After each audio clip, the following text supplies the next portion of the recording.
Hear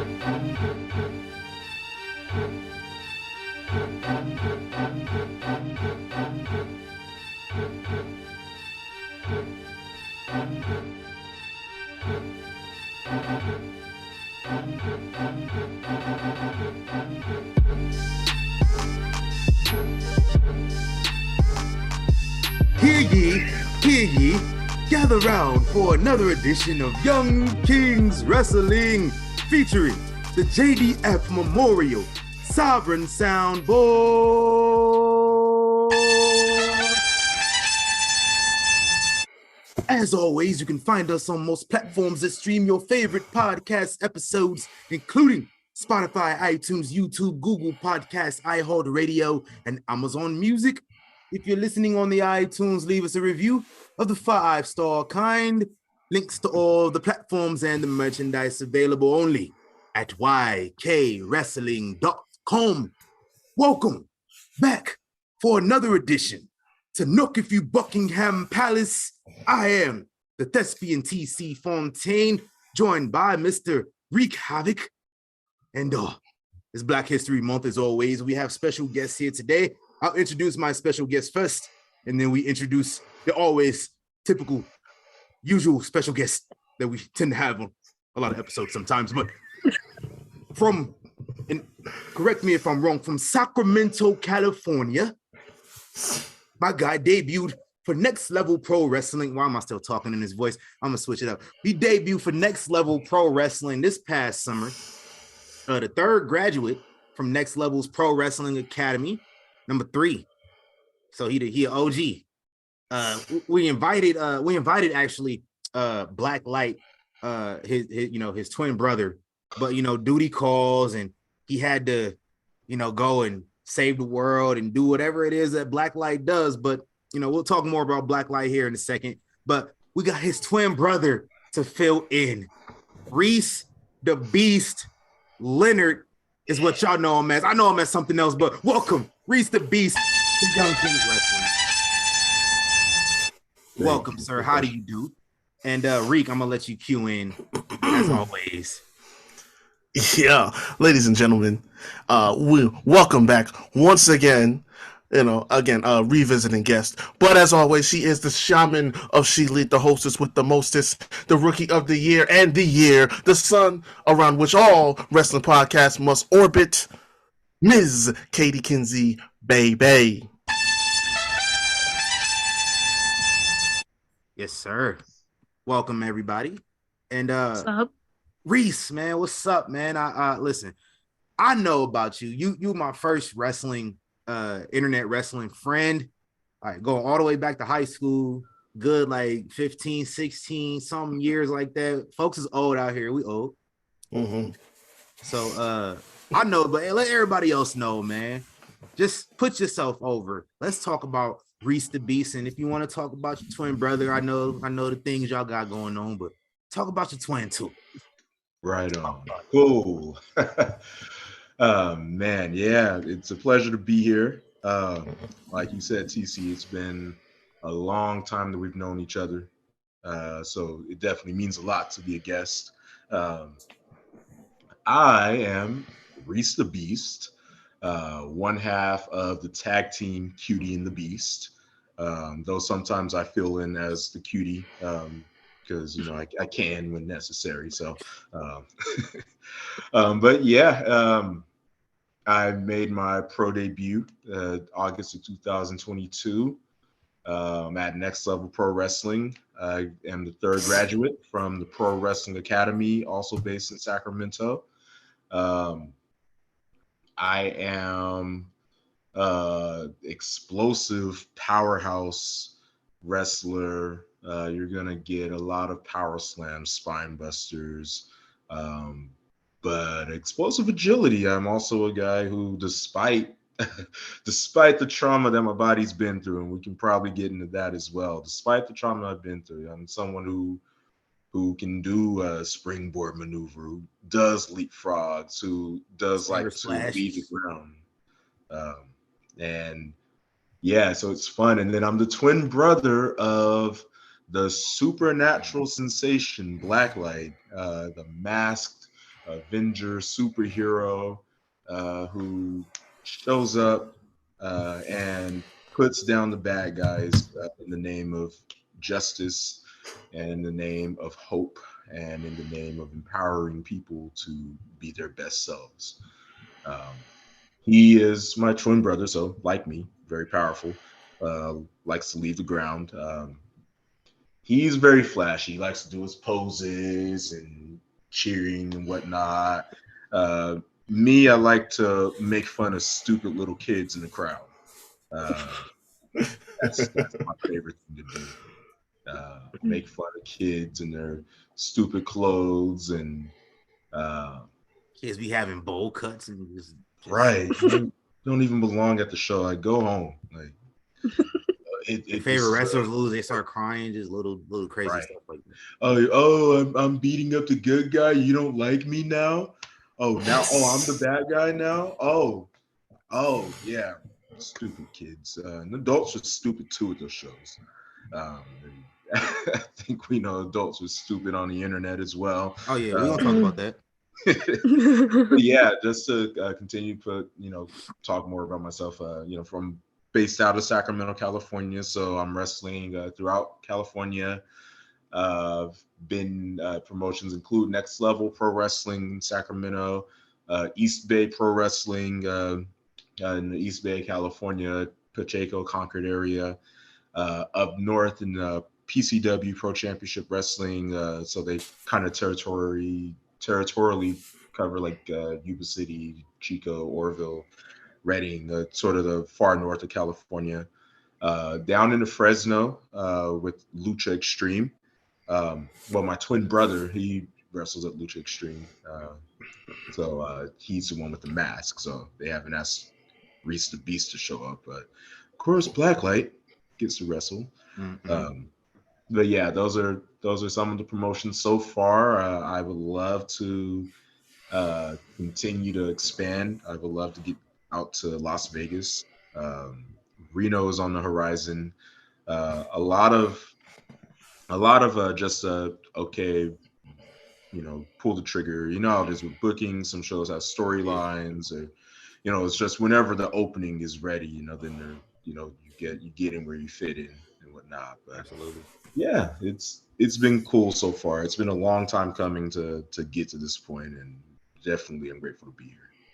Yeah, we used to talk about that like teenagers, bro. Hey, Right. we gonna be out here, man. And this guy, you're Undertaker fan, right? Big Undertaker guy. Huge Undertaker fan. I will say that the more I've learned about the person who portrays the Undertaker outside the ring, and I'm like, yeah, it makes it kind of hard to watch the character sometimes. But White then Southern guys, man. what's that? The white Southern guys, man. Right, it That's gets what we were hard. just talking about. But all of a sudden the bell goes off, and then he comes out, and you got the thunder and the lightning, and like that was how I first got into wrestling as a kid. Was seeing a segment with Undertaker and Kane and Paul Bearer, and Paul Bearer's out with Kane, and the lights are red. Kane comes out with the fire, and he looks like a superhero, like with the mask and the fire and all the red and everything. He looks exactly like someone who's a monster should look like. So that captivated me, and then the lights go out and they turn blue, and here comes Undertaker, and it's like, oh, here's another guy. So that like combined my fandom of the superheroes and magic, mystical stuff, and then seeing them fight. So I was like, wow, that's really cool. That was what hooked me around 90, 97, 98-ish. Yeah. And that has been a lot of the inspiration for BLAQLight. To be able to take on the purple and dark colors, and really try to continue this ability of being a pro wrestler that has supernatural abilities. That, you know, maybe they are like super strong, not just weight room strong, but wow, maybe this guy. How often do you know a guy who's really strong in the gym? But you know, you might know that guy, but how often do you see a guy carry a 500-pound man on his shoulders? Like, very rare. We doesn't happen often, but BLAQLight can do that. So it's like, wow, this guy might be really strong. And then, yeah, it was still a big Undertaker fan. A lot of my arsenal, big uppercut, like they do, big boots. Um, Basically, of Undertaker being a foot shorter and 100 pounds lighter. Hey, Undertaker was agile too. So big shout out to inspirations from BLAQLight. You can see it a lot too. Like just in ring, the whole presentation.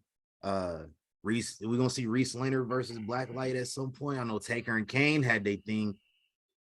Think we could get that popping somehow, some way? You know, it's a possibility. You know, there's nothing that's impossible in professional wrestling. Never say never. Yeah, you never say never. I know that BLAQLight and I, we've, you know, sort of made this arrangement for the greater good of the universe to never fight each other. Him having all of the mystical abilities, him having to go toe to toe against his twin brother. He doesn't know if he would be able to control all of the powers that he has. So, you know, it's like you know, BLAQLight tries not to Thanos snap every day. That's what BLAQLight tries not to do, but he's fighting the one person who knows him best. That might make him cross the line. And yeah, but me, I'm game to fight anybody. I fought Juicy and Journey. You fought some big guys. Saturdays Literal ago. big guys. Yeah, I fought them. BLAQLight, he fought a 400-pound man named Sin in January. And then this coming Saturday, BLAQLight has the 7-foot tall Alex Ace. So yeah, we the Leonards, we are not afraid of nobody. I will say that. You know, anybody can walk up, and like I said, I'm a tough guy. I know BLAQLight's a tough guy. Win or lose, we gonna squabble. So either way. So yeah, it's everybody a lot can catch of fun. Hey man, how that match with Juicy and Journey go, man? Because folks don't know, like Juicy gave me my first wrestling bump on accident. It was a total accident. Boy. So I understand, like you getting multiple bumps from Juicy, probably something else. Like that's a hell of a bump. It was absolutely. Yeah, you be in a lot of danger ringside taking photos. So oh my really gosh. All right. Yeah, that match. So it was kind of funny because I didn't even know that Juicy and Journey, the South Pacific Savages, I didn't even know if they were going to be in the match until I saw the flyer for it. You know, and they had the match card. So it has Cutie and the Beast versus the Bite Club versus the South Pacific Savages in a hardcore 3-team tag team match. And initially, I was like, do I really want to do hardcore matches? I like beating people up, but I don't like putting myself at greater risk than I have to when beating people up. You know what I mean? Yeah. Right. If it's just me and another dude in the ring and we see who the better man is, I love that. But now you give this person an opportunity to grab a chair or a table or another weapon, and now I gotta, you know, take more damage to continue to show that I'm a tough guy. I'm like, you know, I'm a tough guy, but I'm also smart and cautious as well. So like, if the house is burning, I might still walk in to get what I need to, but I'm gonna try to find the best way in to not get burned. So anything like. But yeah, that match, it was a lot of chairs. Juicy and Journey come out and they start throwing chairs in the ring. So myself and the Cutie, Low Devereaux, my tag team partner, we jump out the ring and we're like, let's throw some chairs in too. So we start throwing the fans out get out the chairs. So we're taking the chairs and we're throwing them in the ring. The Bike Club is throwing chairs in the ring.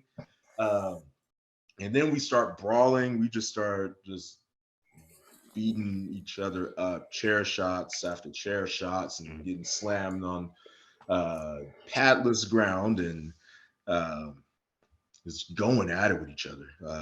So I got hit with a lot of chairs. I also, Juicy attempted to throw me through a table that Journey threw a chair on at the same time. And Juicy did not succeed in putting me through the table. So Journey picks me up and puts me back on the table. And then how did he try to put you through this table, bro? Oh, he decided to throw me over his head. Okay. I'm saying, like, if Juicy like was to do like a splash on you through the table and then the table don't break, that's insane. I'm grateful that he didn't do a splash, but the Bike Club, they did the splashes. So they put me back on the table and then put my tag team partner on the table. Yeah. And Devin Danger of the Bike Club goes for the first splash through us, and the table still doesn't break. Yeah. So it's 2 times that I'm on this table and the table doesn't break. Table said that don't work for me, bro. Right. And then the Godfather Swole, he filled in for the Bike Club. So they went through, been through a couple injuries lately. So they had the Godfather Swole, who typically is a buddy of mine, but if we go to war, we go to war. He filled in for the Bike Club. He's kind of set tripping because he just helped me and Low Devereaux out like the week before that. But he does the third splash or the second splash. So the third time I'm on the table, and then table finally breaks. So 3 times it took for me to finally go through the table. I'm still bruised from it. I got this giant bruise on my chest. Or maybe that came from some of the chops from the Islanders. I'm sure. Yeah. In other words, what you telling me, fam? You got your ass cooked. He got his ass cooked. He got cooked. Adrian, you didn't go down like that, huh? He got cooked. I didn't get pinned. That's fair. That's fair. Yeah, my tag team partner, who I have a hate relationship with, he got pinned. I didn't lose. He lost. Right. That's how. Anytime we lost, it was because of him. I'm not the one who's been pinned in Cutie and the Beast ever. So, so every time we lose, and it hasn't been often, that part too. But when we've won, it's been because of me. So, yeah, Low Devereaux, if you see this, just know I'm the one doing all the work. Just because you like to dance, I'm the one that's slamming people. So, and slamming you on top of the people. That's all of our moves involve me picking him up and dropping him on our opponents. But it's been fun. We got a move called the cutie pie that we do. And then our finisher is a tag team. It's a 2-hitter quitter. So I will throw one of the legal opponent of ours will throw him into Low, and Low will get him with the Sacramento's favorite super kick. And then I will shoot off and I will get him with a big pounce. Yeah. Just lay him out. 1, 2, 3. Turn up. Hey man, we glad you out here doing your thing. All right, like we said, we talked about this for the longest. So it's dope to see you finally out here in the ring, getting past all the injuries and everything. So sky's the limit. Can't wait to see you out here in Vegas. I'm gonna be there whenever you get booked. I will be there. I will drop everything I'm doing and make sure I'm there. Absolutely. Is it cool if I talk about the injury some? I don't want to go off trajectory. No, go ahead. This is you. Let people know about you. So gimmicks aside, and this is a big reason why it was so significant for me. So like even back in high school, so I've had like 11 or 12 different operations, surgeries, and since I was 13. So my first surgery was at 13 years old on my left knee. So a lot of my adolescence and becoming an adult was me not being able to live up to any of my dreams and aspirations, stuff I was working towards. So my first surgery was at 13. My second was at 16. Third was at 17. Fourth was at 18. So this is high school. I'm missing playing ball, so I missed out on a couple of my varsity years. Lost the starting spot my senior year, and then ended up getting hurt trying to get it back. And so my freshman and sophomore years of college, I also had surgery. Couldn't play ball in college because I was recovering from surgery. So, that was a lot of my life. Got screws holding me together and everything. Had a couple more surgeries, one on each foot while I was in college, more on the knees. And that was where I started training with under Zach Reed with Pro Championship Wrestling. So he runs a school now called Primetime University, but back then it was called the PCW Work Farm. This is like 2010 or 2011, around that time. And I was training. It was fun. I didn't really have the right mindset, and think that really contributed to like some of the injuries as well.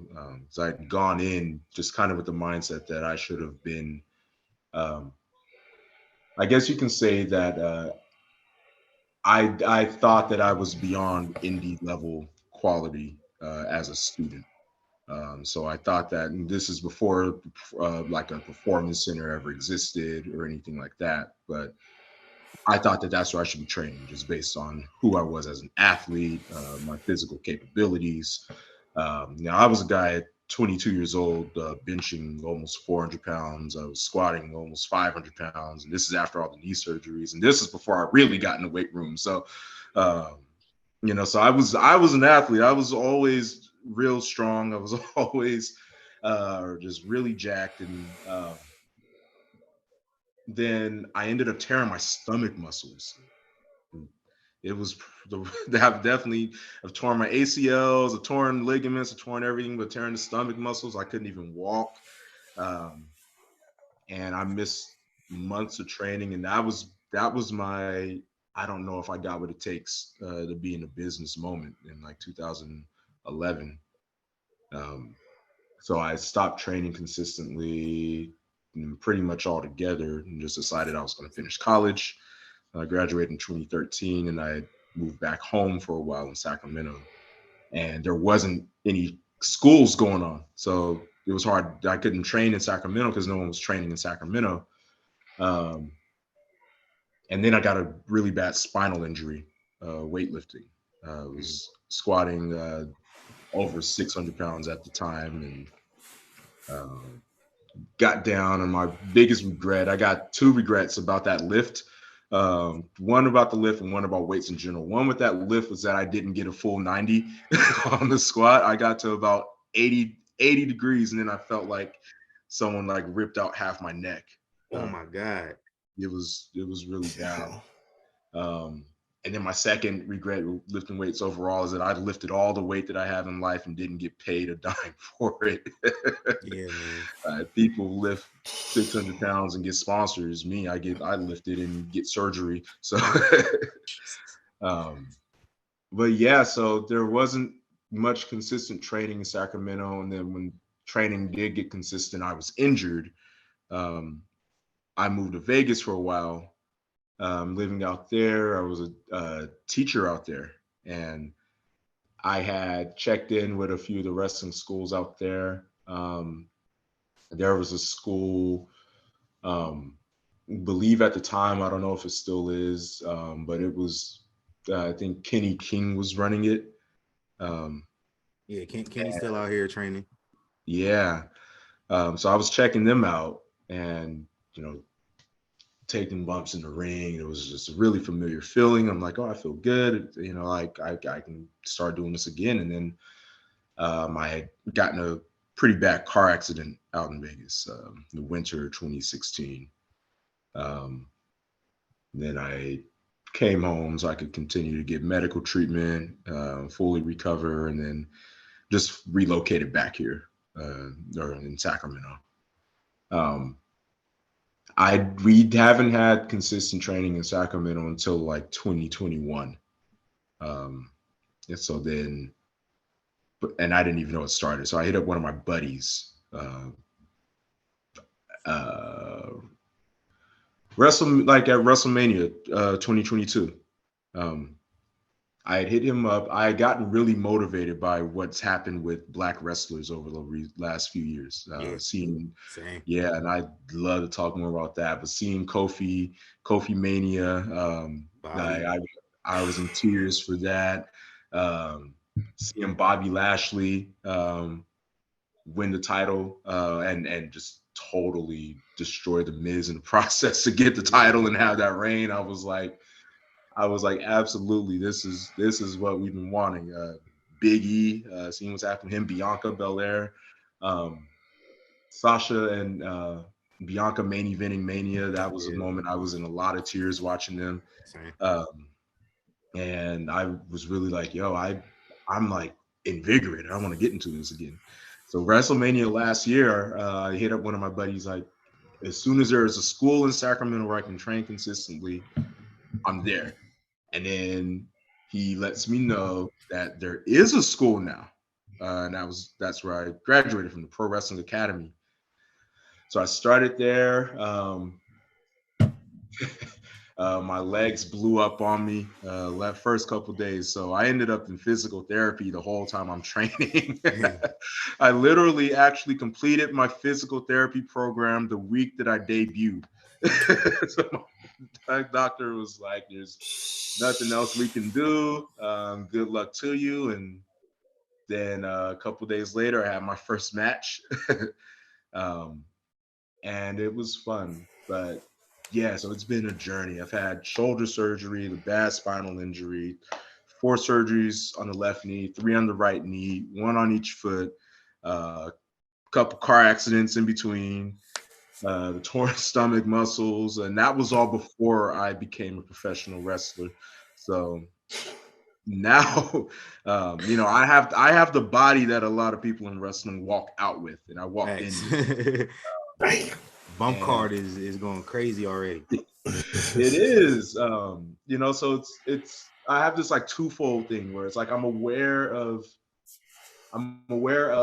what my body's durability is. So it's like I know that I can do some crazy things, but I'm also aware that it's kind of like a shorter shelf life as well. So I'm trying to decide, if I'm prolonging things at this point, or if I'm just trying to be here for a good time and not a long time. And I'm leaning towards that. I don't know if I see myself like wrestling too much, like after 40. I'm 33, so I don't want to be one of those guys that can barely walk and barely move, but still needs to work in the ring. So I'm trying to get as much in as possible, see how far I get, and how much all comes from it. But yeah, once like 40 hits, I hope I've accomplished everything I wanted to in the business. And I've had to change my views. At 21, of course, I'm like, yeah, I want to go to the WWE, but whatever the bigger companies are today, more companies and more companies is big.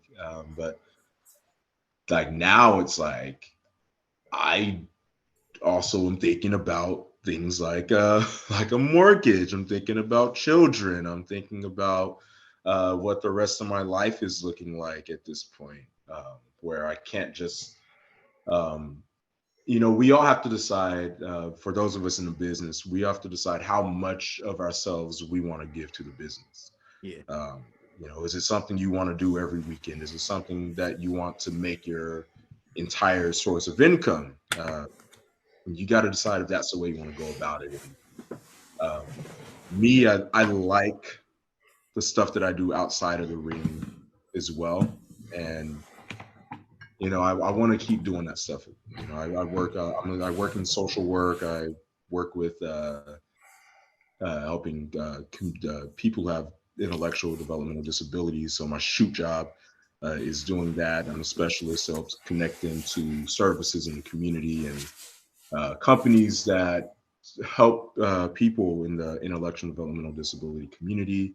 I help them get funding from the government so they can continue to provide services and not have to deplete their own pockets. So doing that type of work, it means a lot to me, and it coincides with being BLAQLight. So it's like going from helping the community on this end to now I portray this character whose like purpose is to motivate everyone to feel empowered. So working with marginalized communities, it like gives me that extra oomph as BLAQLight to connect with communities of color, connect with communities that have disabilities, give them someone that they can rally behind because they know that I'm gonna always be in their corner. I'm always gonna fight for them, voice for the voiceless, people's hero, and that's why that means a lot to me. Finally be BLAQLight, and then Reese the Beast is that's my fun time.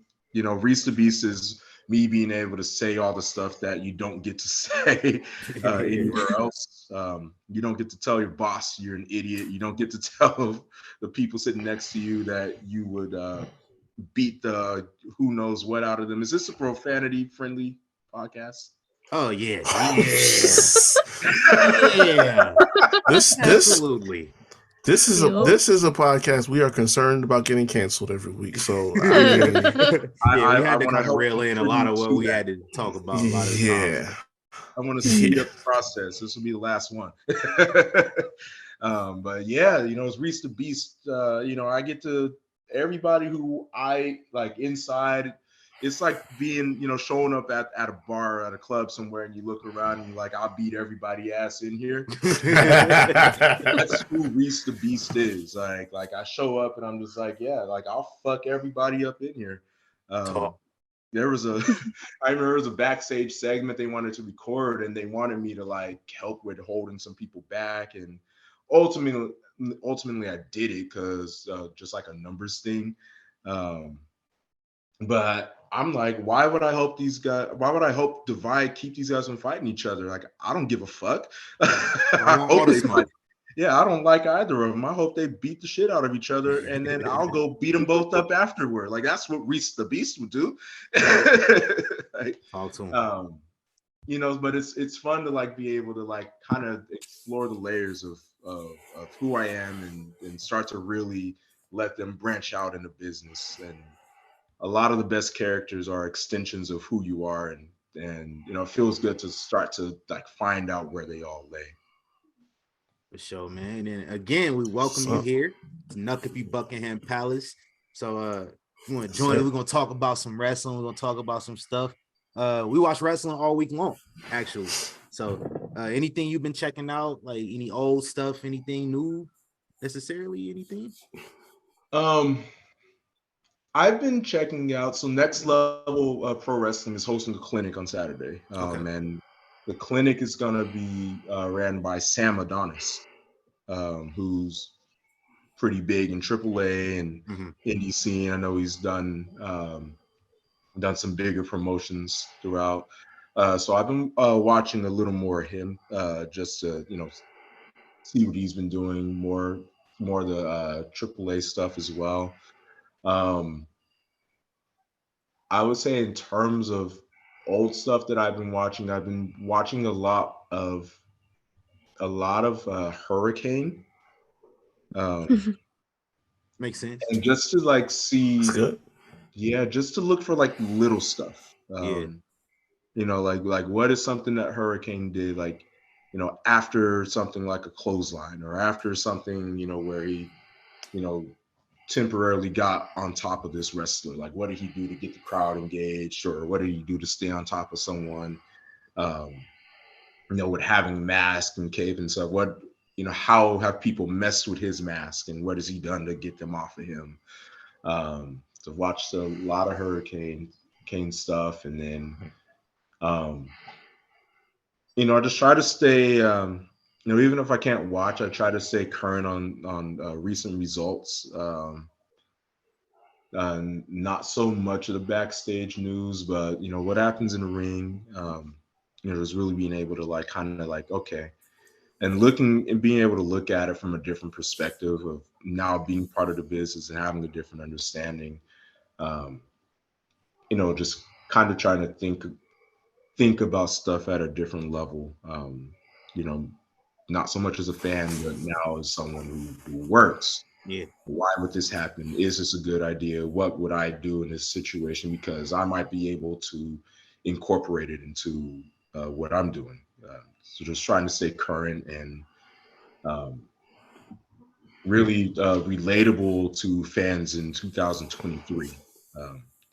There's a lot of old school fans, but it's still modern times. So there's stuff that'll work that's existed in pro wrestling for generations, but there's a lot of things that need to be tweaked, and there's a lot of things where, even bookers, promoters, company owners, they have to understand it too. That, we're going into 2023. There may be some ways that we need to look into modernizing our products so that we can continue to grow and thrive, because it's such a niche sport, professional wrestling, Absolutely. that it's kind of like, I don't want to call it like culty and not like that, but you know what I'm trying to get at, like, It's a little culty fans, sometimes. you know what I'm saying? A little Like culty sometimes. A little bit. it can be. But like you can really capitalize on it and try to expand it, and especially in terms of like diversity with fans, and not just talent, but who you bring in that likes to watch the product as well. Like it was brought to, or go ahead. Oh no, my bad. I cut you. Okay, I know I can go, but no, it's all good. Me too. I know. That's why our episodes be like 2 hours long sometimes. It's all good. Man, yeah, I know. Like last month, it was brought to my attention after the show that I was on, the Next Level, that there were a lot more Black fans there, and we as Black fans in pro wrestling, we look for people who we can rally behind, because there are not a lot of us that are in the companies that are actually doing a lot of stuff worthwhile. And it doesn't mean that like there aren't champions. Like right now, Bianca's champion, Athena's champion, like all of the major Black women's champions are Black right now. Yeah, literally all of them. Like they all are Black. So it's not to say that Black people aren't doing anything, but like the number of Black people to choose from, is still sporadic, and a lot better than it has been. But it was to that point, where it's like in our community, we're looking for people that we can rally behind. We're looking for people to be like that's someone who I can not only cheer and support because I like them, personally, but like I don't have to worry about them coming out every week and they're getting beat in 2 minutes. I don't have to worry about them not being utilized. Like I get to see them every week and they win. I get to see them and they're getting booked in title matches or getting booked in significant storylines. I think that a lot of indie promotions can really capitalize on that and do better with that, and really increase the number of fans, like just by showcasing the talents differently. And it isn't to like say, it's not saying, book your Black wrestler strong, it's not saying that, even though I'll still say book your Black wrestler strong. I'll say it. I'll book me stronger than everybody, because physically I usually am. So like just book me to beat everybody. don't take it too personal, too much if anybody sees it. But yeah. No, book all the black people to win at all Yeah. times. I don't care. All the time. Correct. I don't care. But yeah, sometimes even if it don't make sense. Stand with that. And I joke. I know some promoter I'd be like, I'm not gonna book Reese or BLAQLight now. Give a fuck. It'll work anyway. There's so many other people that will book Reese and BLAQLight, so that shit does not matter. Right. So but I think it'll really help out with numbers at shows if shows continue to have someone that different audiences can rally behind. So I feel like BLAQLight or Reese can be that person in a lot of the companies that I've been at, where now you have someone who you can market to black fans of the business and potential new fans who are like, oh, that's a black wrestler. He looks cool. He looks strong. Oh, he just power slammed like 4 people at once. Like, I want to go check him out.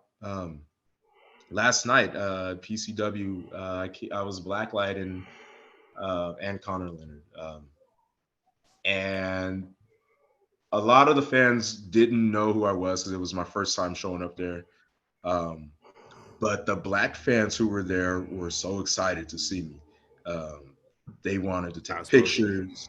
Yeah, a lot of fans thought I was a bad guy because all the bad guys are wearing purple last night. I didn't know they were wearing purple, but purple's my color. I'm BLAQLight. I'm supposed to wear purple. They thought you was bad because you was black. That's how they look at you as a villain. Pretty much, yeah. See, but there are like 4 other racism right there. But yeah, there are 4 other guys in the ring all wearing purple and black, and they're the bad guys, so everyone's booing them. And then I come out and I'm also in purple and black, so they're like, is he another one of them? And we don't know who he is. And then I started beating him up a little bit, but it was hard to tell, but the black fans who were there, I was able to really connect with them. I could see in their eyes. It was like, oh, they were excited to see me. And then the fact that I was able to stop and recognize that they were there, which is important. The company, you bring someone like me in, it shows that you want these fans to be there. And then you show that they recognize the fans. I see you, so I'm acknowledging that you're here. I'm going to go up and shake your hand. I'm going to take pictures with your kids. I'm going to sign autographs and, really be someone who, when they show up, even if no one else is excited to see me, there's a certain group of people who are excited to see me. So that's what, not just BLAQLight, but just being in a business and as a whole, that's really my big thing, is being someone who fans who traditionally may not have someone that they can rally behind. I can be that person they can rally behind. And that's what we are here for too, right? We do this we don't do this for black people, but it's like it's another platform for us to kind of get our point across. It's the barbershop vibe, you know what I'm saying? Like this is that place where you come in and you say what you feel. You talk that talk, you know what I'm saying? It's unfiltered and you say what you got to say here. Like that. That's what it's always been. Facts. So, all inclusive. Big facts. So my guy Reese be over here studying. That's the wrestling he watched this past week. I did not study any wrestling. I was just watching it for background noise at work. But I did finish WrestleMania 38. Told you I was watching that last week. I watched the Sunday WrestleMania. So watched Saturday last week, finished up Sunday this past week. Outside of that, didn't really watch much. I binge watched Young Rock. My dude's still on 03. And it's funny because I watched a little bit over the weekend, and I was reminded that if WWE don't do nothing else, they're gonna recycle. Mm-hmm. And I saw it was a SmackDown I watched. They had the debut of what's the dude's name? The Cat. I can't remember Miller, his name. Yeah, Uncles Ernest on the the Cat Road. Miller. And yeah, his music playing. I'm like, I know I done heard this before. You know, yeah. So that was going on, and then the whole thing on Raw with Mick Foley coming back and the petition against Stone Cold. Yeah, he's the sheriff. But yeah, that gave me a good laugh though, because it ain't the first time. You know, I've heard some recycled material around there. There's a lot of recycled music that be going around. Kurt Angle probably got the. It's crazy because I didn't realize because what's the Patriot or whatever, that was before my time, so it was like unless I go back and peep that, Kurt Angle was like original to me, but as I was mentioning, man, I watched Young Rock. I binge watched Young Rock, and if y'all don't watch Young Rock, it's pretty much it. He talks about his whole rise to stardom from wrestling and all the wrestlers he knew, a lot of cameo appearances from wrestlers who don't necessarily look like the guys. It was an actor who's like in real life 70-something years old and was playing Mankind in 1997, had a full gray beard like Mick Foley does now. Yeah. So, and they talked about how like when The Rock first turned heel, joining the Nation and all that. And then for some reason, the Rock concert in this world took place in 1998 instead of 2003. So little shit like that bothers me, but it's a fun show nonetheless. So we can't really nitpick too much. There was a black version of Shawn Michaels who was politicking against The Rock in 1998. A black version of Shawn Michaels? Black version of Shawn Michaels, because The Rock wanted to talk his shit about Shawn Michaels without using his name. That was the way he went about doing that. Had a black guy named Chad Frost who was supposed to be based on Shawn Michaels. So like the generic player on like WWE 2K basically. Yeah. That's crazy. Showed him he was in Vince's office like, man, I don't know about this Dwayne kid, you know. So that's maybe crazy. Shawn Michaels on that type of time for real. But see, so you like up to date with the show? I got like 4 episodes left to catch up on. About because why am I seeing something going around with this dude that's like dressed up like Terry from NWO when he comes back in 02? I don't think I got to that part yet. Yeah, I hope this. I thought it was fake, but then like it started trending, so it must be something. But oh no, y'all see what Godfather said. Yeah. It's really not okay. Like I don't know why they playing around so much. Like the dude, like what was it? The dude that played Triple H or whatever. He used to play for the Raiders. Then the way they did Undertaker was just disrespectful. It made me not want to watch the show. It really made me not watch the show. Yeah, they be doing these wrestler cameos a little dirty here and there, but I don't let that deter me too much. Just because the rest of the show is pretty entertaining. It's fun.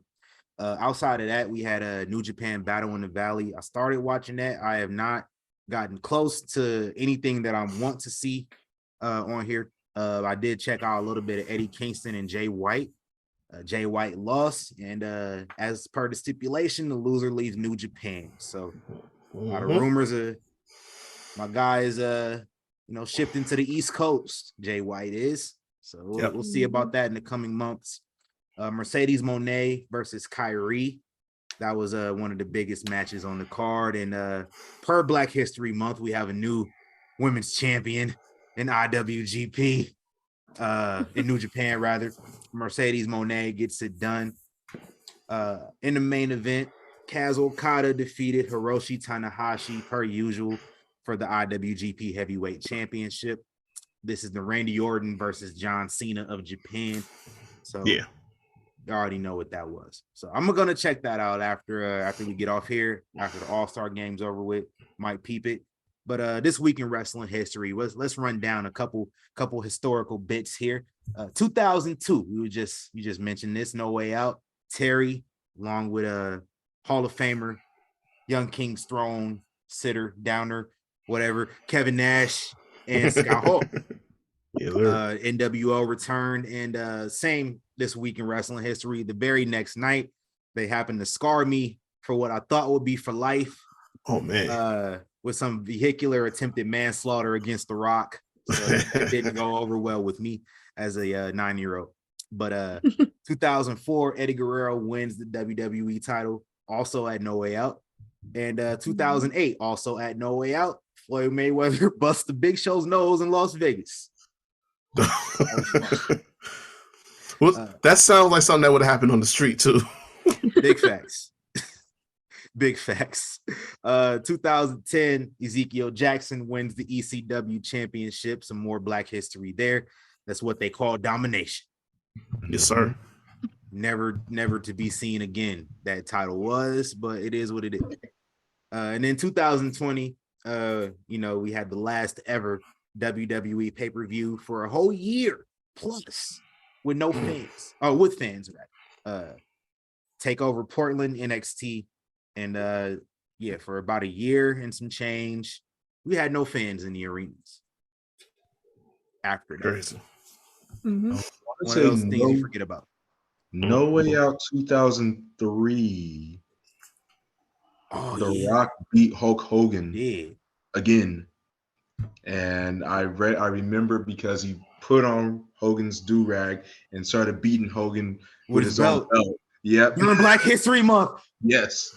And won. That's what I'm talking about. He also spit in Hulk Hogan's face in Black History Month. Yes. God's word. Dwayne, listen. All right. Yeah, I forgot about that. Actually, thanks, Reese, for letting us know and reminding us. But we're gonna add Mr. Johnson to the throne for that one. You did some of the most blackest activity that you possibly could have did. And it was before we knew that you were justified in doing it too. So shout out to you, good sir. Well, I feel like elsewhere. You see, and this is why yet another example. I feel like when people try to argue about the Rock, his blackness, that's the blackest thing he's ever done in his career. Like that's black. And when Rock was out of the nation, the Rock was walking around looking like Uncle Elroy. In his Versace shirt, and Versace. And I'm like, he's wearing a Versace shirt, dressed how he is, big ass chains, telling people to know their role. Rudy Poo, candy ass, monkey ass. Talk that shit. Shout out to the Rock. Right. And I'm like, you see a guy like that, and you want to tell me that he isn't black or he doesn't. Nah, that is a nigga. That is a nigga. Right. For sure. Right. And was on BET. That's what I'm saying. Like he was on a Wi-Fi video. Thank you. I was just about to say that. I got so hyped when I seen that. I'm like, I didn't know wrestling was getting in the mainstream like that. Then I seen Rock in that music video. Like, bet. Now I don't want to hear y'all talk no shit. Y'all better respect Dwayne, man. Shout out to the XFL too. Only black people wear Versace shirts on live entertainment. Let's just keep it. Elsewhere this past week, man, RIP. We lost some legends and some well-known folks, man. Mike Awesome passed away this week, back in 2007. I want to say it was. George the Animal Steele and Nicole Bass, I think they both passed away on the same day, if not the same week in 2017. And then Young King Mabel passed away 4 days after his 43rd birthday. Mabel came to be known as Viscera, the world's largest love machine. Was that his gimmick? Yep. That man was violating folks out there for real. Oh, and then, he had a finisher in the video game. Yeah. And it didn't matter. It didn't matter who you were. You was Anybody catching can it. get it. Shout out to Mabel, aka Viscera, aka Big Daddy V. And happy birthday this past week to Tommy Dreamer, Francine, Rich Swan, Gangrel, El Torito, and Sean Spears. Very lackluster names this week. Birthday time. For sure. But y'all are stars in our eyes nonetheless, man. And what we gonna do? What we got on the rumors this week, Reese? Oh man, I got some quick hits. It ain't nothing really crazy because this has been a light week. But yeah, I'm gonna start off real simple. First off, shout out to best wishes to Kurt Angle. He's getting ready to get the back procedure done on March 21st because he's got the nerve issues, everything. It's like all the pain going down his legs and the lower back and stuff like that. He's been real busted up ever since he retired finally, and everything been kind of starting to surface. We know his work rate when he was in his prime and taking all the pills and perks to get out all the pain out. So he's getting himself together. But that's coming up. Vince McMahon said yesterday's price is not today's price because if you want to buy WWE, it's going to cost you $9 billion with a B. $9 billion. Yesterday's price is not today's price. Big facts. Yeah. Oh yeah. It done gone up.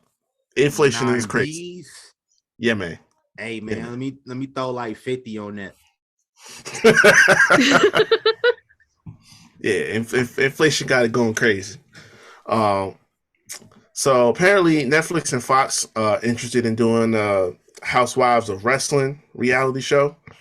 I'm taking this with a grain of salt because the person who dropped the news about it was Ric Flair. Yeah. Well, he says that Wendy, his wife or ex-wife, I thought they got separated or something, but yeah, apparently she mentioned it, and it's supposed to be Randy's wife, Kurt's wife, and herself, and Jake Hager. All right, Hager's wife. let's move on. Let's move on. We're not. Yeah. I'm not gonna spend too much on We're that. not gonna entertain that. I don't know what even else to Entertain that bit. to touch on that. But the last, I got nothing for it. I got nothing for it, bro. But the last one, and I just peeped this as we got started. So everybody knows Jonathan Coachman pretty well. It looks to me as though he done worked himself into a shoe.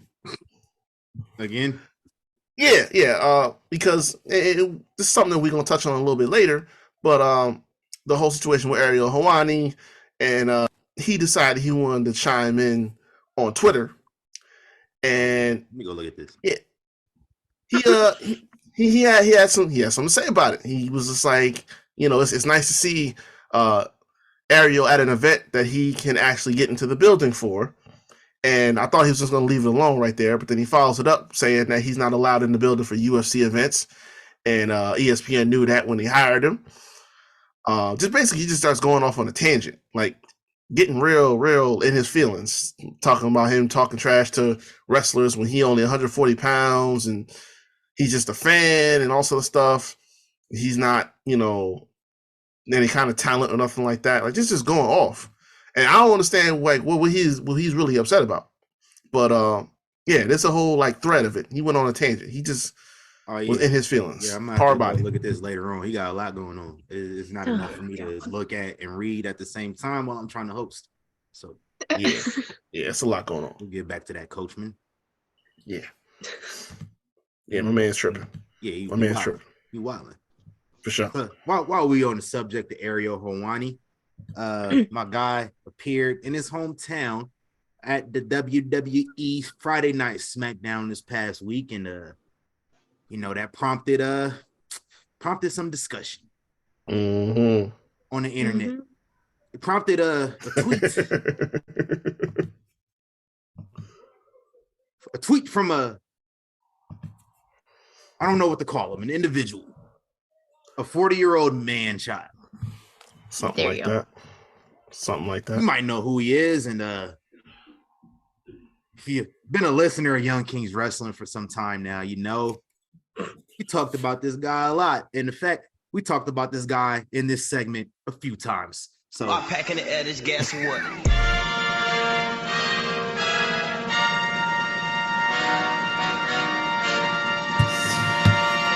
Peasants. I'm going to let my co-host here, Mr. Wreak Havoc, introduce our peasant of the week, Mr. What's his name? Anthony. I don't know your middle name. Khan.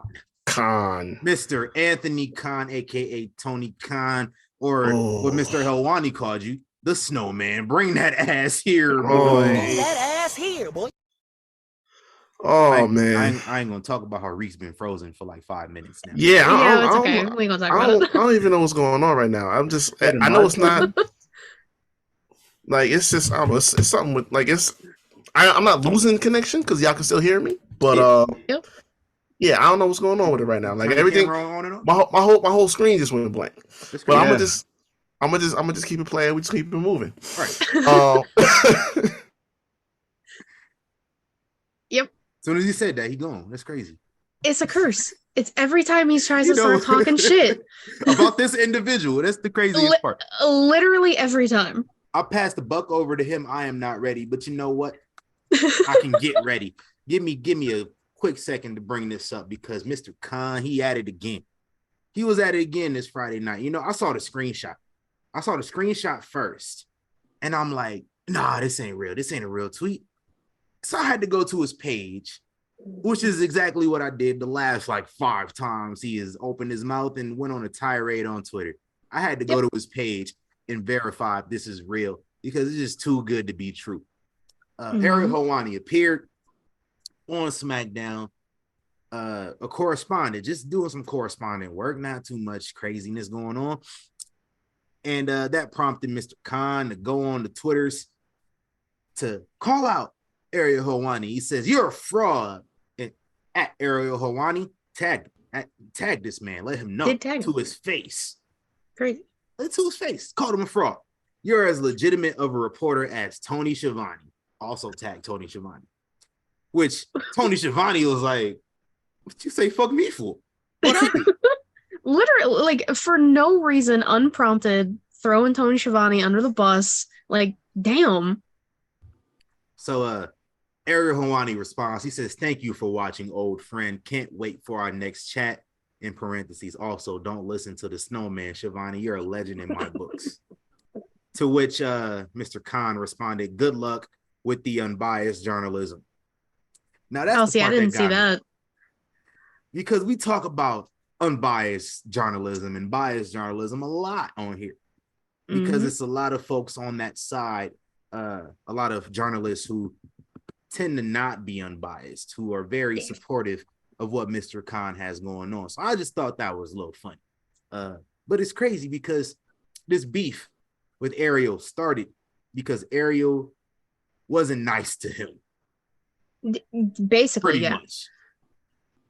They had an interview not too long ago, and Ariel asked him some questions that apparently Mr. Khan didn't like. Now, unlike WWE, whereas he didn't ask Triple H anything at all about Vince McMahon or his scandals or anything of that sort, but he was trying to get the answers out of Tony Khan about the All Out situation that happened back in August, or was it September? I don't remember. I want to say it was August. It was September. It was Labor Day week. Yeah. My whole thing with this is, man, that was a legal situation, bro. Yeah. And you're not going to have an executive comment on the legal situation going on, a sex scandal. You're not going to get anybody to really talk about that because they can't. Yeah, really. Like legally not allowed. So legally not allowed to talk about it. I mean, it makes sense, but like Tony Khan does Tony Khan things. It is what it is. But my guy there was really tripping. Like to call this man, basically said this man is biased against him and biased towards WWE because he didn't ask Triple H the hard-hitting questions. But you asked me the hard-hitting questions. You had the option to tell him ahead of time, I don't want to talk about that. But you didn't. Yeah. And that's where we get to this point where it's on-site beef. It's tragic. It's tragic.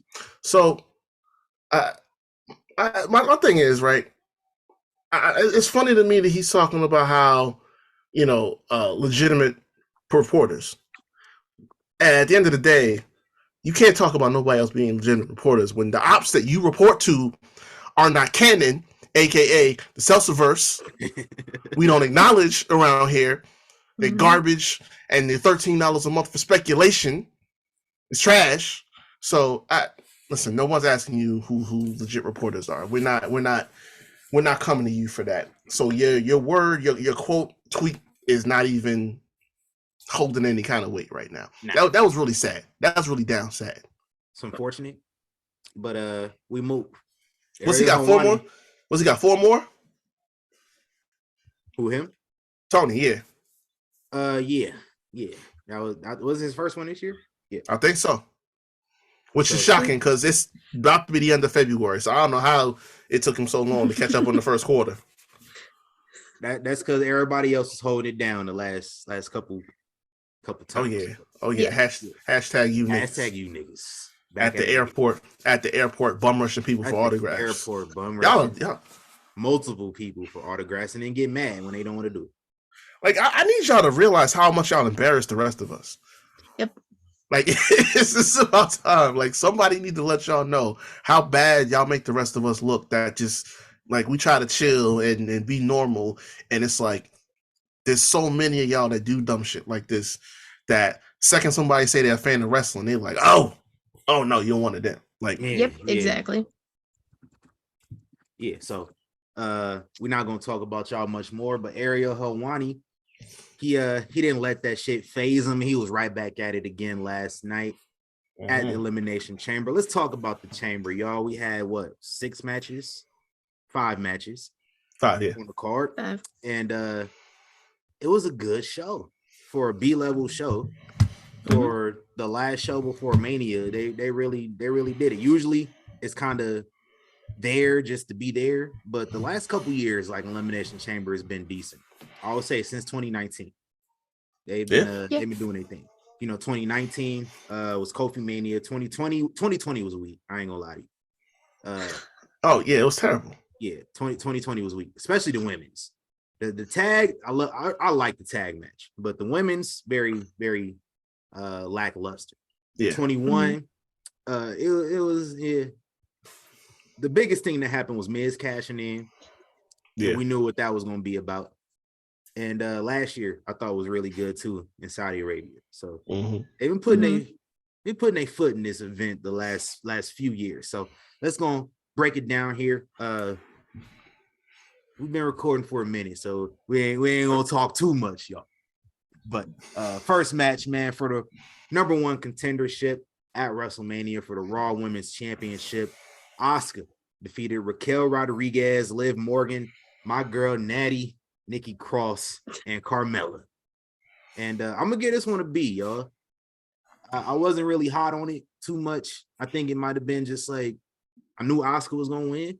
I wanted Asuka to win, and that's all I was looking forward to at the end of it.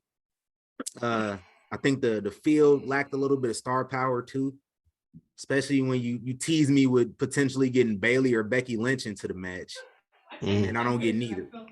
So for sure, I wasn't too hot on that, but they beat each other's asses though throughout this match. So yeah, it got to be for me, man. What y'all think? Go ahead, Joe. Go ahead, Reese. I don't think Reese watched the show. Did he watch anything? No. I was, because I was wrestling. Yeah, he was wrestling last night. See it. Oh yeah. I'd say I'll just give it a B. It seemed like it was paced really fast for some reason. Like I feel like the men's chamber later in the night was like it. I feel like it took forever for someone to get eliminated, and then the women's, it was like as soon as one person was going, they were going. They were dropping like flies. Yeah. And same thing with TC. Like I knew Asuka was gonna win. Still loved seeing it. I hated that they tried to tease it with Raquel, which fuck that. No, thank you. And I mean, I gotta give Liv her flowers. She's been up in her game this past year. And the sunset off the pod to Raquel, beautiful. Yeah, Liv is going crazy. Yeah, no, this was definitely a sprint, but I this is not going to be the first time I say this. Well, not the last time I'm going to say this, but I said it before. If you just give me what I want, it's the easiest grade I'm going to give it. So I wanted Asuka to win. I got Asuka to win, despite it being a sprint. and I'm not invested in half of the field in this match. So easy. I'll give it an A off the merits of that alone. Because I mean, it really just flew. Like once elimination started, it just didn't stop. But yeah, as long as I got the right winner, the right Mania match set up, I can't complain about nothing. This was worth it. Yeah. Solid work. For me, looking and hearing like the results of it, and who was in that match too. Like Asuka was the only one believably who would win that, and is the only one who believably poses a threat to Bianca Belair out of everyone who was in that match as well. Especially with the fact that like Asuka can also do the mind tricks and maybe supernatural stuff that they were trying to do with Alexa Bliss, but it just wasn't working. It makes sense with Asuka. Asuka is also such an amazing competitor as well. I think that they're absolutely gonna bring the best out of each other in Mania. It's gonna be a real exciting match. That might be the match I'm most excited for. Mm-hmm. For sure. Yeah. That's a barn burner. But I'm gonna just say this. I'm gonna just say this right now. She had some tweet when she was talking about how putting this tweet up, right? yeah. How Bianca said she was ready for Asuka. She's like, oh, she must be a natural born comedian. And I'm like, oh. Asuka said it's ComicView on BET. Right, but just a PSA because I know this is part of her repertoire more recently. Black people don't do that spitting in the face shit, that missed shit. Like, so you might want to keep that off to the side. You know what I'm saying? We're gonna have to get a little disclaimer on that tomorrow. I'm gonna need Bianca to hit us with the girl. Right. Right. I'm gonna need that. Next match, Bobby Lashley, the Almighty, versus Brock Lesnar. And you already know what this one was, y'all. Big meaty man slapping me. Yes, sir. Big bumping me. My grade on this, I'm gonna give it an incomplete. Because they did the meat bumping, and we already know what they saving it for. Brock Lesnar lost by disqualification. He couldn't break the hurt lock, so he had to low blow Bobby Lashley. Chad Patton rang the bell. He was just trying to do his job, man. He's like, what you say fuck me for? You ain't have to throw me through the table. But you knew there was gonna be some fuckery afoot. And this is just supporting my agenda. My agenda that I have had from the minute Brock Lesnar came back on Raw. I want to say it was like September, October, around that time. Show back up, laid out Bobby Lashley. I've been saying it ever since then. Fight Pitt in Inglewood in about 5 weeks. What y'all got to say about this match, y'all? I mean, you basically said everything. It gets an incomplete because the fuck, I really wanted them to like go at it, but like it does make sense. Save it for Mania. It's in 60 days or whatever. But like, yeah, the ref did nothing wrong. Like, Brock, bro, like the table was already done. There was nothing to put him through. I see the Chad Patton's niece was in my mentions last night, like laughing at one of the tweets I said about it. And she's like, why did Brock Lesnar have to do that to my uncle for LOL? Damn. Nah, once I seen him go like this to the ref, I'm like, yeah, you done fucked up now. Now you see now. You done fucked up, you know that, don't you? Right. Nah, I give it incomplete because they done thrown this red herring into the mix all of a sudden for no reason. Bray came out on SmackDown talking about, Bobby and Brock, whoever wins, they should run. Like, I'm not against him having a match. That's what I'm saying. Like, I'm not against him having a match with either of the two of them, but they got unfinished beef they got to squash. And they didn't finish it last night. So can we just handle that first and get that? That to me is always going to trump anything that Bray done. Like, I'll have this conversation another day, but I think we have kind of come back down to reality about the ceiling of the bar we have and where Bray is supposed to be. I told y'all about that. Yeah, we're gonna have to talk about that on a future episode. But Brock Bobby is always gonna be the money match, and I'm with you on this. Like, put it in the cage, put it in the pit, do something. It's the easiest book you can make for any Mania match between the two of them. Actually. Yep. Any comments on this, Reese? It's a disappointing finish. Yeah, a little bit. But I all about the journey, agree, though, you know. Yeah, all about the journey.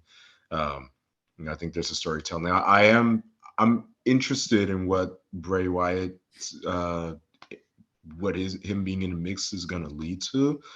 I really do hope it leads to something meaningful, because so often, Bray, there's some big, it looks good on the drawing board, and then you see it happening.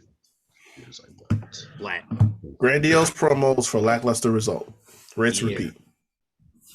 Has been the deal for the last 10 years. So yeah. As things don't change, they stay the same. Whatever that quote is, I'm gonna move on. I don't know. You're next close. match. You're almost there. Yeah, I was there. Next match, the Judgment Day, Finn and Rhea Ripley, Finn Balor and Rhea Ripley versus the great couple, the Copelands, Edge and Beth Phoenix.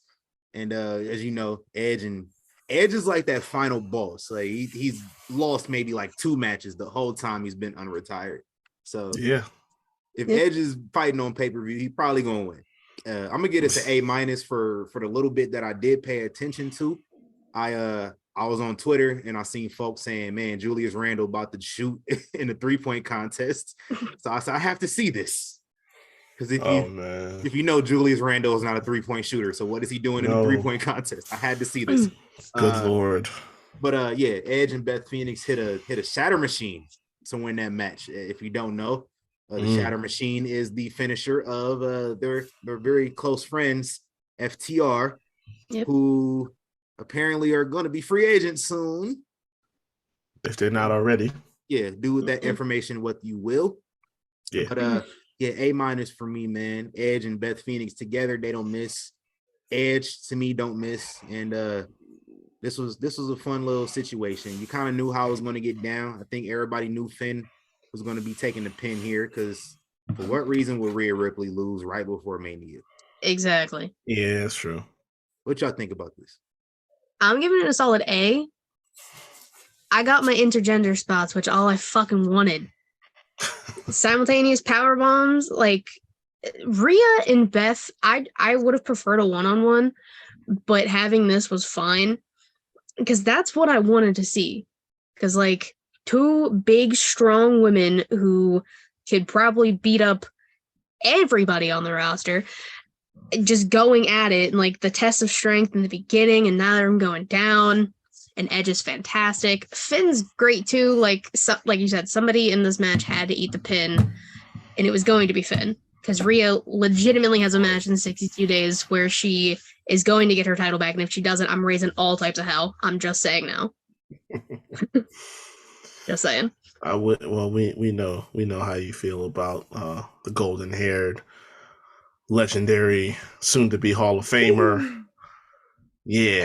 Yeah, but my love for Rhea trumps that shit, so... Well, we know how you feel. We know how you feel about Rhea. I didn't mention one of your names in your intro. Yeah, don't. Yeah, we remember how you feel. Step on me.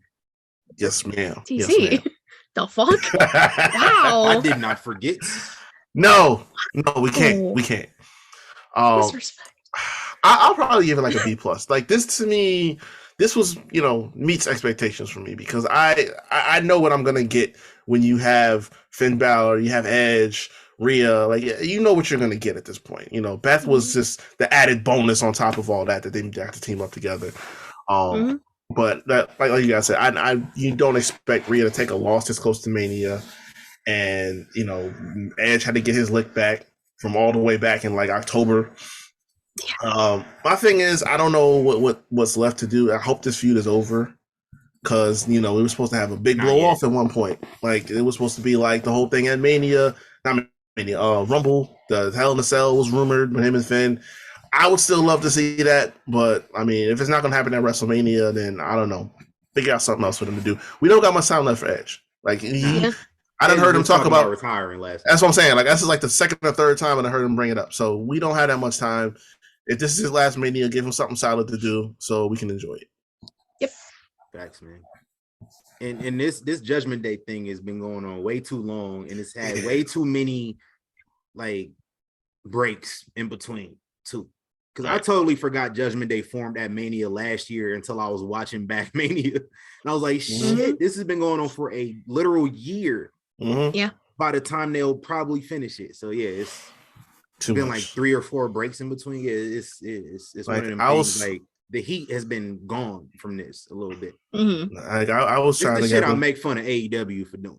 Like, we was trying to put this to bed at Survivor Series. Like, come on now.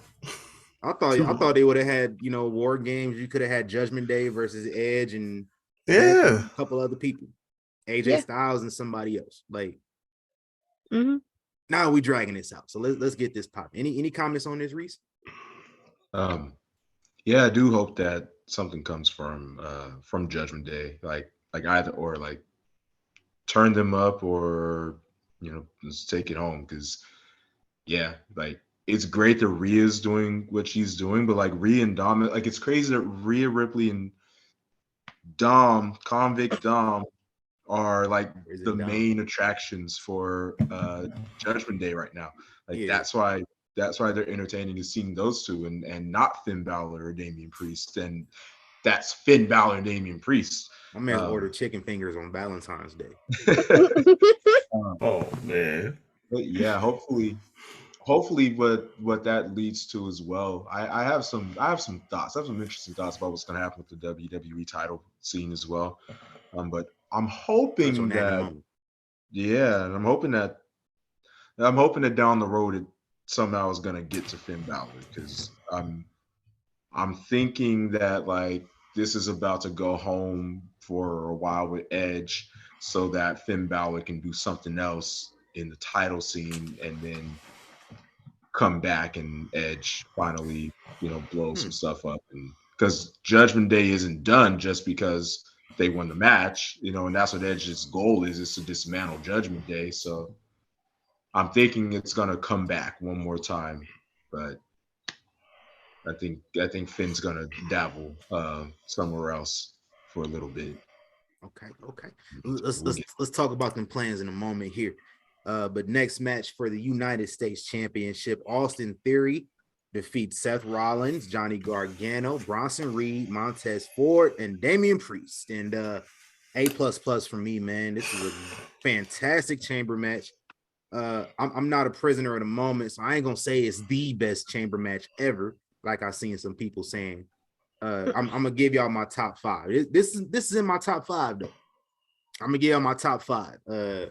No order for everything else past number 1, but the original, I don't think we can ever beat the original, man. Like, on commentary, and even like, you remember those like ruthless aggression episodes that they were releasing a couple years back?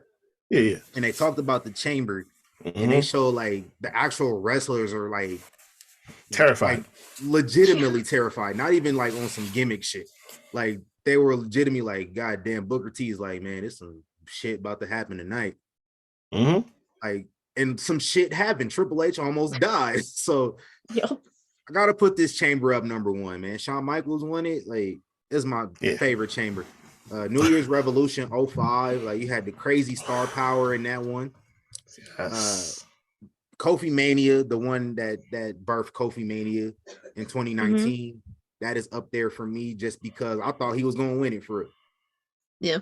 I thought they might have called the audible at some point, and I have never been worked that hard in my adult life as a wrestling fan before.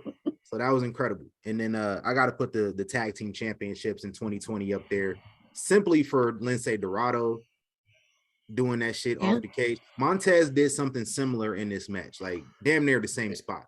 Yeah. And I thought he was about to do some crazier shit.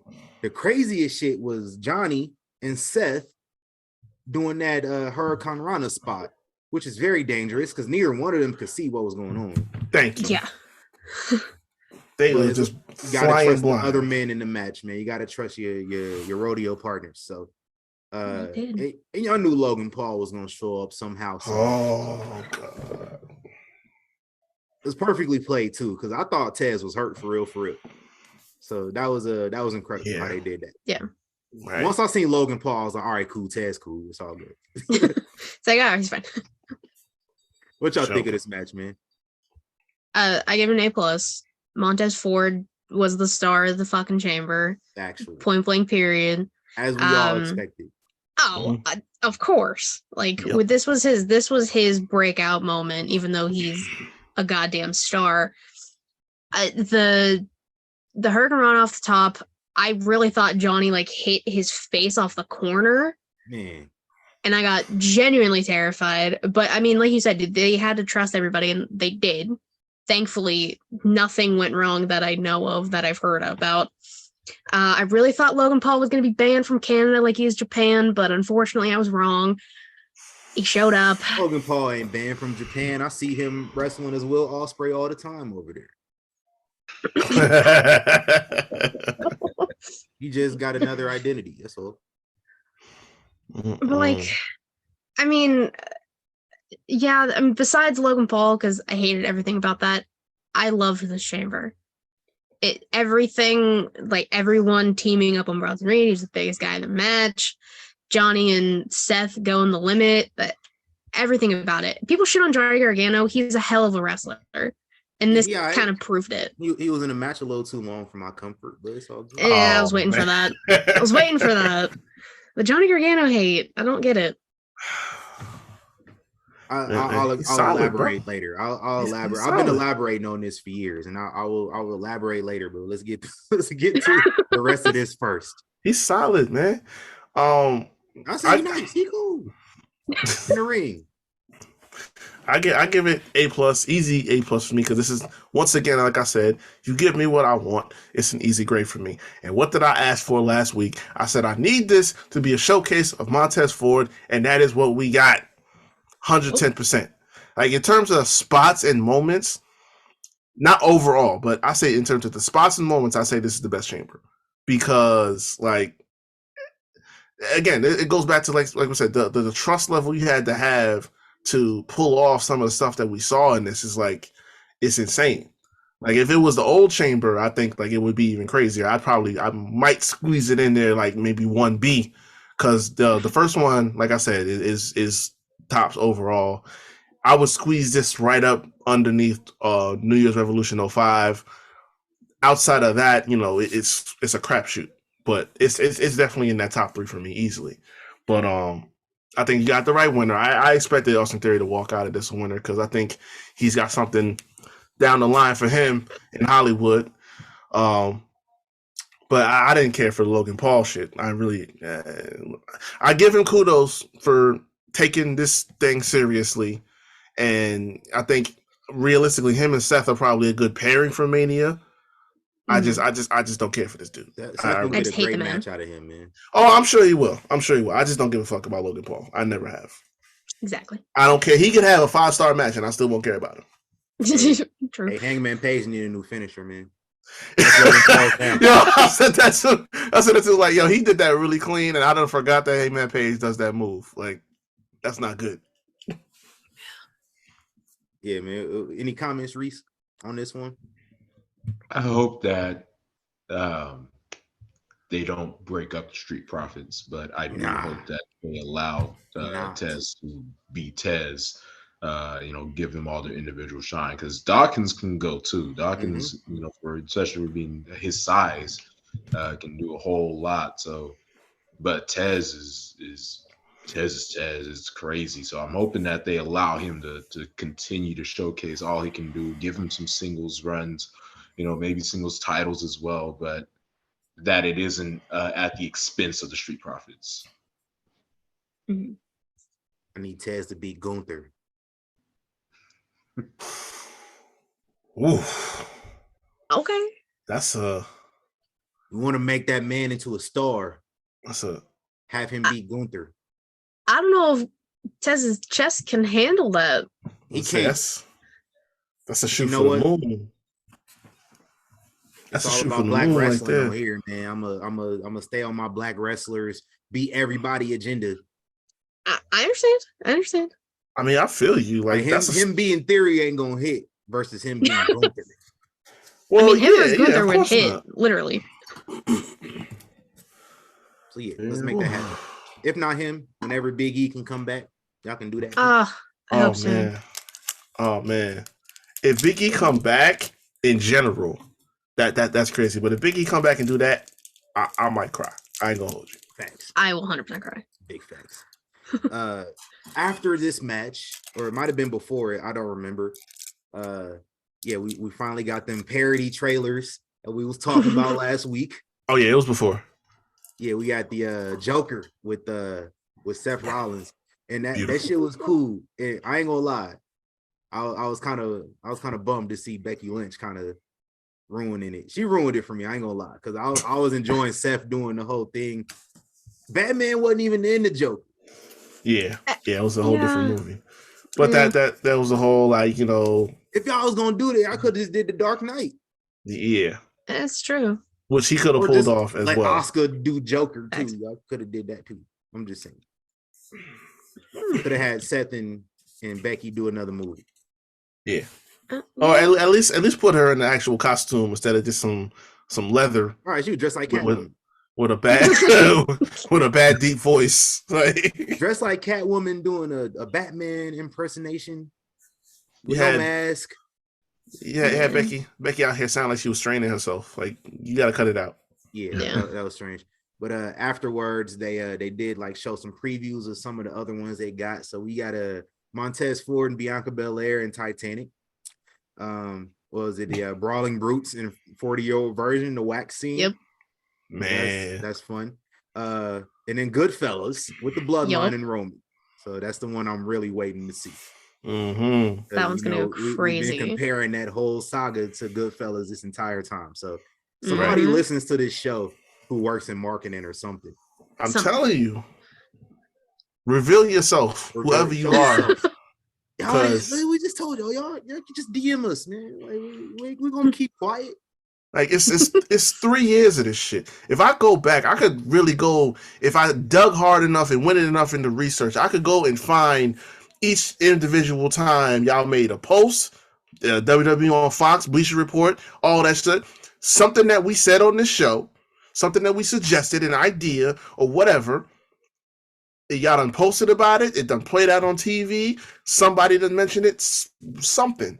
There's a whole list if I really wanted to go there. But I don't need to do that. Just like you say, give us something. Give us a shout out. Give us an individual DM off to the side. You're like, it don't gotta be nothing crazy. Just don't be stealing shit and not giving something. Like, that's a little dingy. Yeah, man. We need that. But that was a nice little segue into our main event, because we talk about Goodfellas and the Bloodline and Made Man Roman Reigns putting his undisputed Universal WWE title on the line versus Sami Zayn, and he walked into enemy territory. And I'm gonna say this, man, Canada's some nice people. A little too nice. I was expecting Hammerstein Ballroom, New York City, 2006 type levels of heat. Well, Canada don't do all that. Yeah, that's some nice people. Y'all ain't even boo Hit Row. They should have. Yeah, but I wouldn't have been mad. Nah, especially whatever the fuck was going on last week. Which I get it, because y'all remember Hit Row first came back and they was in Montreal like last summer. And we told y'all not to let this happen again. Canada does not do rap ciphers and everything like that. They don't do it. But I get why they did it again this time, because they were like intentionally terrible rapping. Like, this time they were being intentional about it. Like offbeat and everything, which was jarring to me. Just so they can get their ass beat by Bray Wyatt. I get it. But Montreal, y'all nice is what I'm trying to say here. But I did get some Rock versus Hogan in Montreal type energy. From No Way Out back in 2003. Like, in this match. Like, the same guy, the same family. Who's the heel? Who's the bad guy versus the beloved babyface. And listen, A++++, because it's Roman Reigns. Add like 5 more pluses for the match itself. The twists and turns, the ref bumps. There were like 2 ref bumps in this match. Yep. And Jimmy Uso, I didn't know he could get into Canada, so he showed up. Jay Uso showed up. I knew Jay Uso was gonna show up. I just didn't know Jimmy could come. I didn't know. So it was cool to see both of them there. And yeah, I'm gonna just say this one real quick. I'm gonna read from my notes now. So nobody was hurt. Sami Zayn wasn't hurt by the loss, as people have been saying. The right person won. The most logical person won. The most logical result happened. Sami Zayn's character, his momentum does not change by this. But yeah, you still got people bitching about it. Fans went home happy in the end. With the whole post-match thing, you got Kevin Owens coming out to a major pop. Kevin Owens came out like, I forgot I live here too. I forgot I'm from here too. So I was going to show up too, man. Come on now. Came out there. You got Paul Heyman trying to get Buck. Took a crazy stunner. My man fell like the penguin. Danny DeVito style. And in the end, like, you still get to keep your WrestleMania plans with Cody Rhodes intact. Who is going to be the next top guy, regardless of what this small subsection of the internet thinks. He is not going to get booed.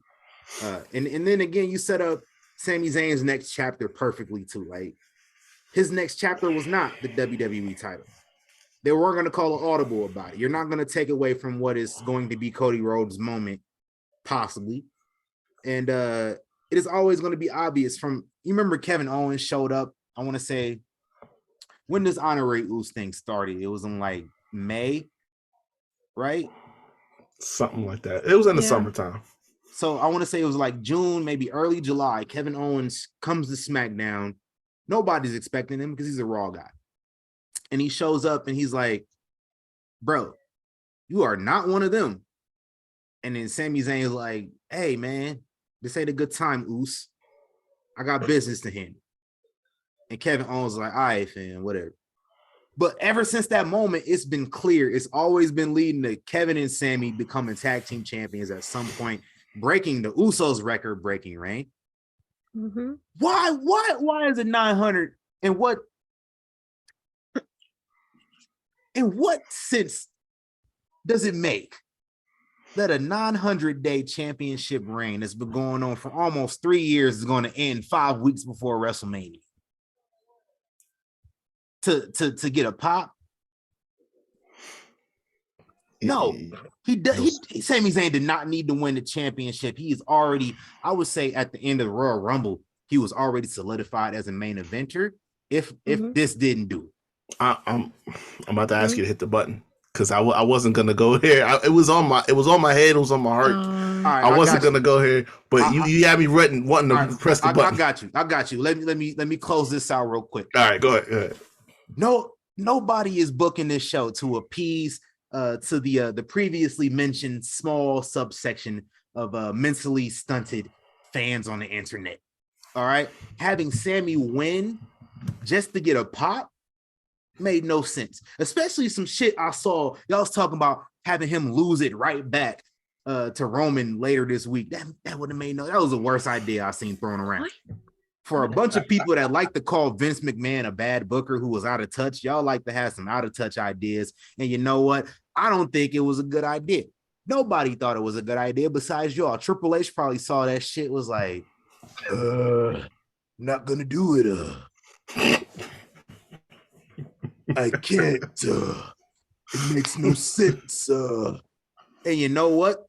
I'm upset. Reek, I got you. Yeah. Whenever it's a little slow right now. Come on, Savi. Yes. Come on, Savi. We live. Talk to me, Savi. I had it perfectly queued up. It was perfectly timed. I'm upset. There we go. All right. Damn, this shit took 15 seconds to do it. That's crazy. So I'm not gonna make this too long. The fact of the matter is, I had this on my mind already because this is just a symptom of a bigger problem. And the bigger problem is that y'all, and not just you niggas, I'm talking about all large section population of fans, Y'all there's some people I don't put under the you niggas category who bullshit. Yeah. Like, y'all have gotten entirely too empowered because y'all think that the collective bitching and moaning that you do is always going to shift the way of the ocean, so to speak. And it really kind of started with Daniel Bryan, because in fairness, give him a name to think about. In fairness, that was something that needed change in direction because it had been going on, like I said before, for almost a year. It started the summer previously, and he had spent the last year since Mania 28, basically going through program after program, getting the best reactions and putting on some dope matches. He had spent time and effort building his way up to that eventual. Okay, now he earned his way into being on a main event program at WrestleMania. But ever since then, year after year after year, it's the same shit going into January all the way on through. If you don't pick the right person to win the Rumble, it's a problem. Roman Reigns, okay, fine. They basically told you what was going to happen before it was happening, so you got a little upset about it. But it made for one of the best main events ever. You know, then the next year it was anybody but Roman. The next 3 years it was anybody but Roman, pretty much.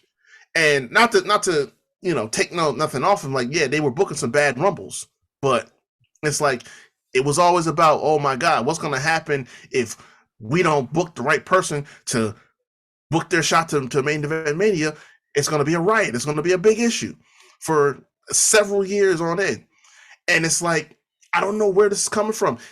This whole thing with Sami, yeah, it's been going on for a year, but Sami hasn't been in one program after another, building his position up.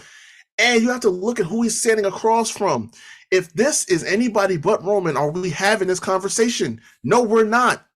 Roman Reigns has been the draw in the company for 2.5 years. Really longer than that if you want to look at it. But specifically, this run, the tribal chief, the head of the table, 2.5 years, he has been the draw. If Sami Zayn is not standing across from this person, he is not getting these reactions. He's not getting the fans blowing up, cheering for Sami, all this other stuff, trying to get people to change direction. It's not going to happen. No one wants to think about that. No one wants to think what's going to happen if Sami had beaten Roman Reigns, whether it was last night or whether they flexed it to Mania. What happens after that? Is Sami Zayn going to carry a feud with a guy like Drew McIntyre? No, he's not. Is he going to, when he comes back, a Randy Orton or a Bobby Lashley, a Brock Lesnar? He's not going to carry that feud. You're going to want to see him get beat down. You're going to want to see him lose. Just like you did it to Seth, you did it to Kofi, you did it to several other champions that you swore up and down, I need him to be champion at WrestleMania. We saw it happen, and we saw the reaction afterwards. So I don't know where we get this spoiled mentality. It's like, y'all can't be sad at the end of an event. Y'all can't be hurt or unhappy. It's like several events are going to do that to you. That's what's going to happen. It's wrestling. Like, we just let it go. Like, it's not acting like if you're not happy with it, it sometimes has to change. The bad guy beat the good guy and you're mad about it? Right. Like, motherfucker, that's what she's supposed to do. The whole art of pro wrestling is that you have to go through the spectrum of emotions. It's not always going to be, we leave this event on a high. It's not how it works. It's not. And this was the perfect example. We said this for weeks. This was exactly what needed to happen at this event because we know what's going to happen at WrestleMania. You needed Roman to walk out of this as bad looking as humanly possible. That crowd went silent. I haven't heard a crowd that quiet since Taker lost at WrestleMania for the first time. It was dead silence for several minutes. Roman sat there. He was looking like, damn, that's crazy. And to your point, like harassing that man's wife for the whole match. Right. Like it was just so much going on. It's like, Montreal, like you said, they're really nice because in a real bad environment, that could have got ugly fast. He would have had to get escorted out the building. But that's what you wanted. That's the reaction that you want because now you have Roman getting the type of nuclear heat that he was getting for the wrong reasons a couple years ago, now for the right reasons, and the guy that you want to be the next person who can carry a feud going forward, who will be a draw in whatever program he's in Cody, on the biggest show in the biggest event of the year in the biggest match. That makes sense. That's what's supposed to happen. That's how you build and end stories. Grow the fuck up, y'all. Please. Talk to him. Please. With that being I'm said, done. A plus. All right. All right, Katie. How the fuck am I supposed to come after that? You should have just let me go first. Damn it, Ray. You're right. I'm sorry. I think Sabi felt the same way. He didn't want to. Yeah, apparently. No, A++, like you said, like there's really not much more to say after both of you. But Sammy's wife gets like her own award. She was the third star of that match. Every time cutting to her, and that was the first time I've like seen his wife and his kids. So like, power to them. I that was my favorite thing about this match. The 5 minutes before they even touch in the ring, just ovations and Sammy chants, fuck you Roman chants, whatever it is. It was its own magical moment. Like, this was a great way to end it before Mania. Like, Sammy's gonna go with Kev, take the titles. Really thought Jay was gonna finally turn on Roman because, you know, it's coming. He I don't know why he keeps giving people chairs and turning his back. He's stupid. Like, have you not learned your fucking lesson? So everything with that, it was a fantastic match. Part of me in my little heart was like, imagine in a world that Sami Zayn won. How crazy would that be? I knew it wasn't going to happen because I know, but the thought that they could possibly ever do that just proves that Sami has busted his ass this past year. That just proves that Sami is the reason that the fans that they reacted the way they reacted. Like, that's why people are pissed, is because they've put all their stock into Sami because Sami has earned it. He's earned the respect of these people.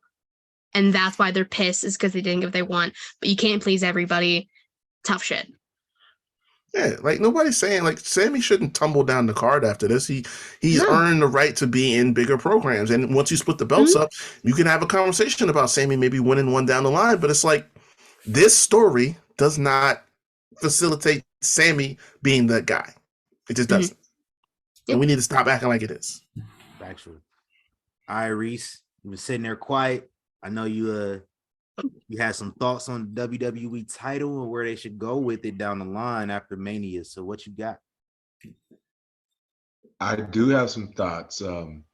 I'd like to, if I can, follow up on the Sami conversation though, because you two, you all hit some really, really important points that I think a lot of fans of the business should understand. And it's that you don't always immediately get what you want, but that's the fun of the business, because I want to keep coming back, because I want to see the person who I want to win. I want to see them eventually get the big win. In Vegas, it's like going to a casino. People continue to put money into a slot machine. They don't know what's going to happen. But you take your chances and you have fun regardless. Sports betting, it's literally that. You don't know what's going to happen, no matter how well written something may be, and we can always anticipate the way something's going. The longer in the business, you're like watching it, seeing the way things are going. People like us, we're going to have an idea of things, but things can always change. You never know. But a lot of fans are really entitled. And it's always funny because you hear people talking about long-term booking and long-term storytelling. Like, let the story be long-term. It can't be long-term. Long-term doesn't just mean 6 months. It doesn't mean you've gone from May and now it's almost Mania. Okay, it's time. Like, long-term means your story may not be told until years later. Like, Taker and Shawn Michaels, that got established, of course, they had their previous history, but before their like big Mania match, when Shawn Michaels, years before, and Shawn Michaels was JBL's, you work for me, and Yeah, his yeah. employee, I forgot about that. like, you got your Undertaker, Shawn Michaels face-offs. They're the last two in the Royal Rumble. They're First two the next year. Yeah. Yeah. It was a 2-year story. Like Yeah, that was like a several year story because they had the several years, two Rumble matches. That They was, had to right, and intertwined because you had Undertaker Batista going on at the same time, which was another long-term story. Like, it doesn't always immediately happen, and a lot of fans always feel like, oh, it's gotta happen now. Rhea and Bianca Belair, another example. It's gotta happen now. It was teased a lot, but that's the fun of it, because now when it finally happens, that anticipation has been there because we know what we want, and we didn't get it, but we still want that. We still want this to happen with Sami Zayn. We still want that, and maybe it will happen. Maybe it won't. Got to keep watching. You like Sami Zayn? Keep watching. You've invested this time and energy in Sami Zayn. Keep supporting Sami Zayn. That's just the way it works. It's so easy. Yeah, I just want to give up on him after the first push you get to the world title. Right. Because it don't go your way. That's insane. That's insane to me. There's other stuff in the business, but yeah. So with the title, so not so much of what I think should happen, but it's a possibility. It's not even something that I want to happen necessarily, but it's a possibility of splitting the titles. And this is because Cody Rhodes won the Rumble, right? So Cody Rhodes can challenge for whatever title he wants, right? Mm-hmm. So he can challenge for just the WWE Championship. He can challenge literally just for that belt, not both belts. It makes sense specifically for Cody Rhodes because that's the belt that his papa wanted, the WWE Championship, Universal Championship, whatever. Mm-hmm. My dad wanted to be the WWE Champion. I'm trying to win that belt for my dad. That's the belt that I want. It's hypotheticals. I'm not saying I want that to happen, that it will happen, that it should happen. I want to be clear. But I've been kind of on that train too. It makes sense. Yeah. And that way you can keep the Roman going. Roman might could get to 1,000 days, Yeah. So you keep it going. It can lead to a Survivor Series, rematch down the road where now the guy that broke. Keep it on Roman that long? Might as well. You might as well. Shit, fuck it. Yeah. But I ain't gonna be mad. You can get that title. I mean, even if you take the belt off Roman, you can win it back, or somehow these two feud again. But I do think that in that meantime, if Cody does split the belts at Mania, that's where I think we're going to start seeing some Finn in that title picture. Which also makes sense, man. Leaders of the Bullet Club. Yeah. Yep. That's a great.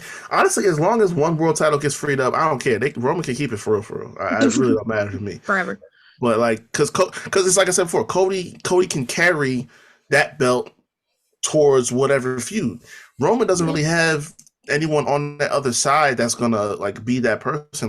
People keep screaming Sammy all they want to, but like I said, Sammy's not gonna be that guy. He said himself he's not the guy. He's a guy that could maybe win a world title and go on the TV shows a few times. He's not that guy. So until you have produced that guy or you've built up that guy, then you don't really need to be in a rush to get both belts off of Roman. If one does, fine, but don't gotta be both.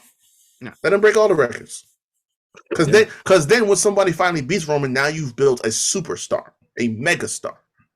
And then you have to worry about this type of shit no more. And it modernizes everything as well. So now we don't have to continue to go back to the days of Bob Backlund. We don't have to continue to go back to the 80s, 70s, 60s, 50s. These are the longest title reigns ever. With all due respect to them as competitors and their title reigns. But there's got to be something modern for people to attach to as well. I mean, it's the same. the product has got to shift. So there's got to be something for the kids and the young people who are watching it now when they become adults and become older. Roman Reigns' title reign to us is going to be like what it was like to see 3-year, 4-year, 5-year long title reign decades ago. Like that's going to mean a lot for us. So there's got to be ways to keep that going, update records, update the way things are represented, and there's nothing wrong with that. And it's pro wrestling. That's part of the story being told. And if it's happening on screen, there's a good reason off screen that it's happening. So, I'm confident in saying anybody that's getting it, it's earned it 99% of the time, one way or the other. But yeah, I totally would feel like it'd be great. Leave the blue belt on Roman since he's on the blue show. The belt is blue right now, so you don't need to bring the red one back. And then if Cody does the red one, yeah, it makes sense. And then you got 2 Bullet Club leaders. It's just stuff that theoretically can make sense, continue the story. Yeah. Yes, so sir. Will it happen? I don't know. Should it happen? I'm not saying it should or shouldn't, but I think that would be a possibility because and I think that's going to be where we get the Judgment Day coming to a head as well, with Finn being in the title picture. And now that gives Edge an ultimate opportunity to fully dismantle the Judgment Day as he retire as world champ. Ooh.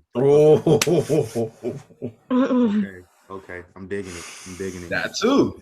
Yeah. Retire as champion, and that'd be dope. And even if he didn't, he could just destroy the whole Judgment Day. And even if Finn does retire him or he retires some other way, it's like he broke the Judgment Day. No more Judgment Day. It's done. Cut the check, Nick Khan. We need that. Yeah, man. We need that here, man. Hey, Reese, I appreciate you coming on and joining us and wearing the merch too, man. Love that. So we out here. Let the people know everything about BLAQLight, where to find you, plug yourself, just do your thing. Absolutely. I am at Real BLAQLight on all the major social media platforms, Facebook, Twitter, Instagram, TikTok. My website, www.blacklightproductions.com. Black, BLAQ, light, one word. That's the name. That's where you can reach me everywhere. And yeah, I just say for everybody who has some sort of stake in the business, as a fan, as a person in the business who isn't active as a wrestler, or manager, a talent, everybody, I just would say, make sure you keep space for what makes you happy in this business, and hold to that. That's the best way to find joy in professional wrestling, is to keep that space. Just keep it there, so that way you continue to grow, you continue to flourish, you continue to have fun with it. Don't overthink it. Don't feel like it should go one way or the other. It's just a gratefulness to be a part of it, because so easy, as we've seen, it can be taken away. Injuries, another pandemic, the wrestling promotion shut down because of the pandemic, and they're still shutting down because of it. Wrestlers got sick. People who weren't talents got sick. Careers have ended. We see how easy things change. So just having that opportunity to be able to appreciate and take joy in that something we love exists. So fans out there, you love Sami, appreciate Sami. You don't got to shit on everything and everybody else because Sami didn't win the belt when you wanted him to win the belt.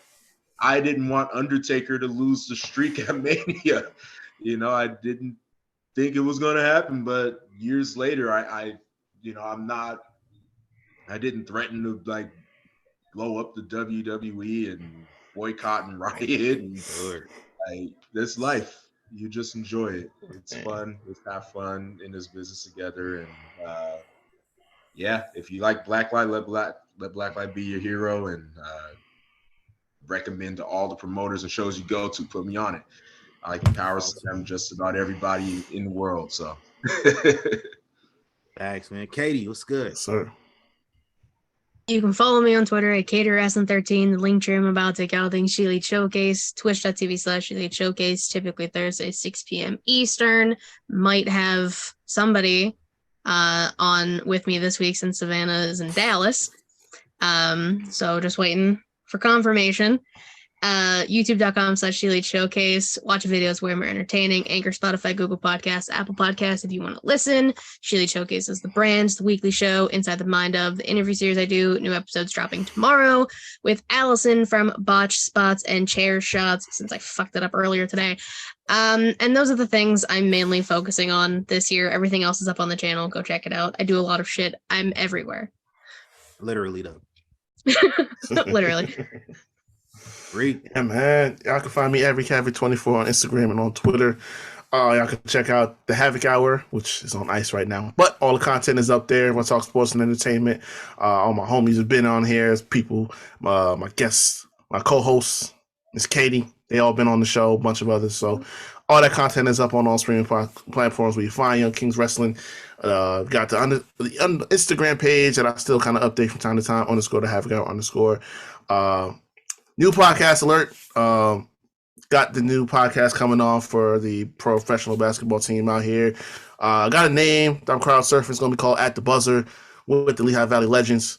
I actually got a meeting tomorrow with the owner. We're going to be talking about that a little bit, but that coming up. And also was on the most recent episode of Botch Spots and Chair Shots. It's hard. Yeah. It is. Yeah, he do that on purpose. I was on the show with Will. Myself, RN was on the show. We were supposed to have somebody else, but they never showed up. So, yeah, we just special little Black History Month edition with some Black wrestling fans and podcasters. We got on there, chopped it up a bit, talked about some Black history throughout wrestling. It's a great talk. It's a great show. I love working with Will. So, y'all go check that out as well.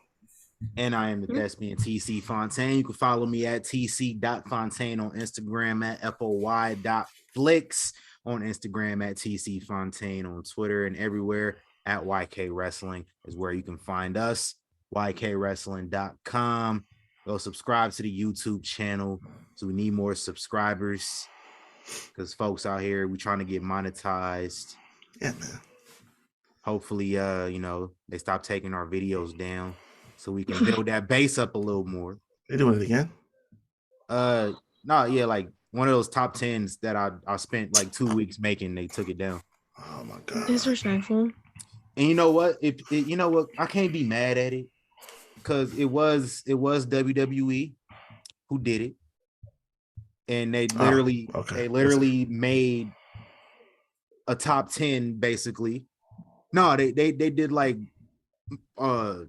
This Is Awesome, that little show they got on Peacock. Yeah. Mm-hmm. They did like their top Rumble moments like 5 days after I uploaded my video, and then they reported my shit. So I get it. It's y'all content. It's y'all content. Yeah, that's different. It is what it is. It wasn't YouTube doing the do. It wasn't Instagram trying to sabotage.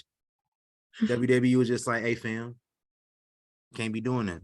So I get it. But until next time, when we come back with y'all with another one.